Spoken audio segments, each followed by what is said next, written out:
నాట్స్కి వెళ్తున్నాను యూఎస్కి. So it's 10 days trip. So ఆ 10 days ట్రిప్కి కూడా అన్ని కావాల్సినవి పెట్టుకోవాలంటే ఎంత పెద్ద పనో మీకు తెలుసు కదా. But still even though it's a mess I'm going to do it. Pack with me. Of course నేను యూఎస్కి వెళ్తున్నాను అంటే ఆ ట్రిప్ అంతా కూడా మీ అందరికీ చూపించబోతున్నాను through my social media. But yes, it's going to be very very very much fun. I'm traveling with friends and also oka pakka event inko pakka holiday.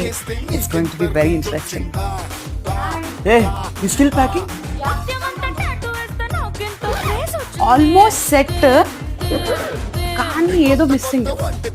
US అంటున్నాం, 10 days అని అంటున్నాం. అసలే మనం ఇద్దరం ఫుడ్ లవర్స్. ఎందుకన్నా మంచిది, మంచి snacks, chips అలాంటివి క్విక్గా పెట్టేయాలా. We have still 1 hour, right?